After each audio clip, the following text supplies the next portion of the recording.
Bakit mo ginagawa ito? Ano ba makukuha mo sa pagpatay sa presidente? Grabe, ang dami mo satsat. Ikaw na lang kaya unahin ko. Wala sana ako sa harap ninyo ngayon, kundi sa lakas ng loob ng mga taong tumulong sa akin. At siyempre, ang kabayanihan ng kanilang alagang si Bantatay. Nais kong kilalanin ka bilang pambansang aso ng ating bayan. Kamusta si Magda? Ay, wala pa rin pong pinagbago. Gusto ko kasing taasan yung dosage ng tranquilizer niya. Ay, kasi sisiguraduhin ko hindi ka magwawagi dito sa mga pinapalak mo, Alcott. Sabihin lang po sana kami sa iyo. Ano yan? Tungkol po sana kay tatay. Sumali po si tatay kay Bantay. Tungkol po kay Kuya Bernard, nakikita ko po talaga siya. Nakikita ko nga rin po siya. Tinitingnan niya ko kayo eh. Punong-puno po yun ang pagmamahal. Hindi niyo ba yung nararamdaman?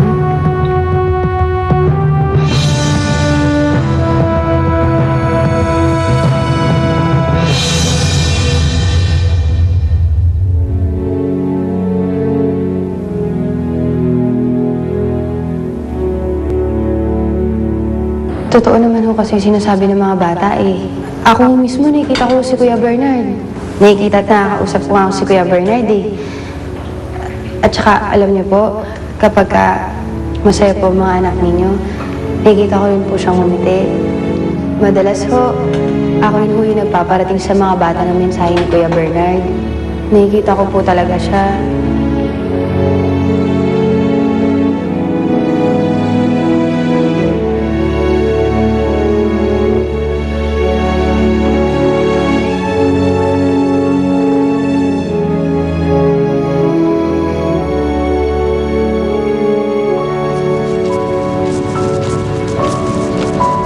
Ba't nakaupo ka na naman dyan? Nay. Masarap kaya umupo dito. Lalo na pagkasama yung pinakamaganda babae sa buong mundo. Ikaw talaga, Ha? Bakit nga?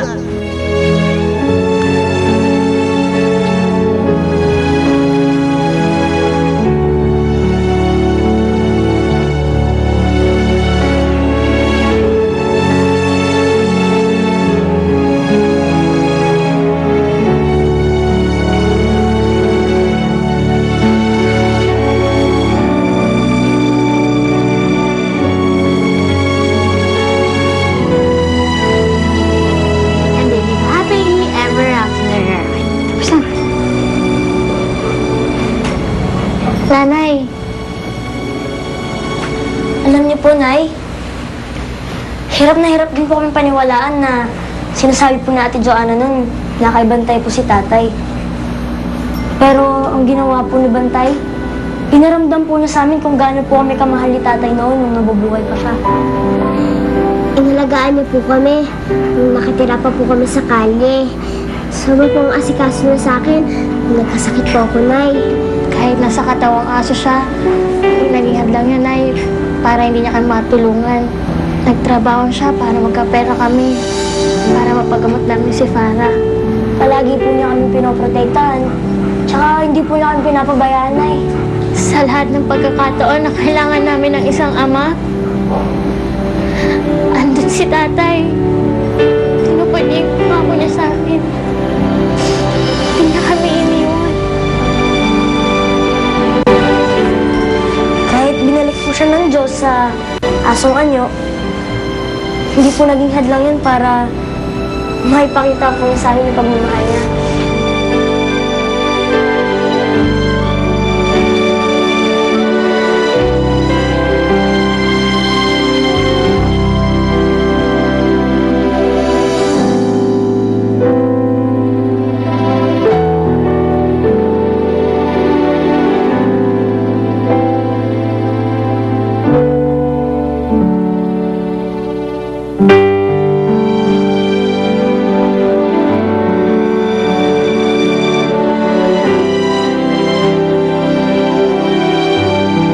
Nay, bakit pinakinggan niyo lang yung puso niyo?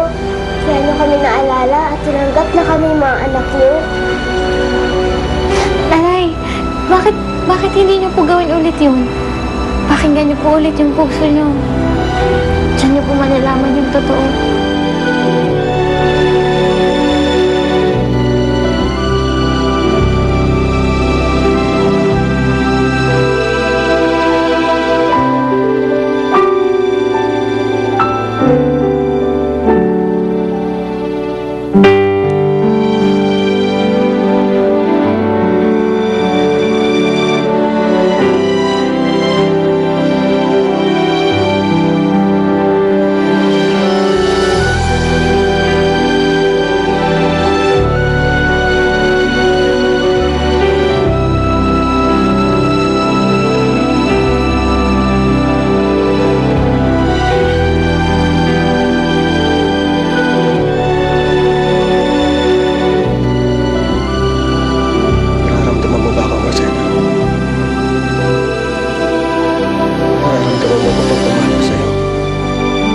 na loob. Pasok!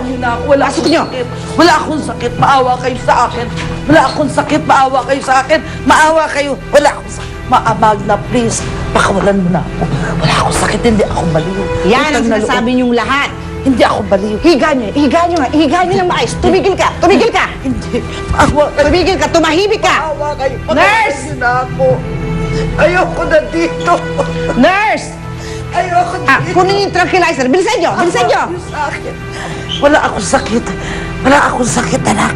Wala akong Bitawan niyo yan, pabayaan niyo siya. Magda, please. Maawa ka. Kasi ako baliw. Hindi ako baliw. Maawa ka sa akin. Maawa ka. Kung akala mo makakaalis ka dito, nagkakamali ka. Please. Maawa ka, Magda. Utang na loob. Wala akong pakialam sa'yo. Ang tagal naman ng mga nurse to yan. Nurse!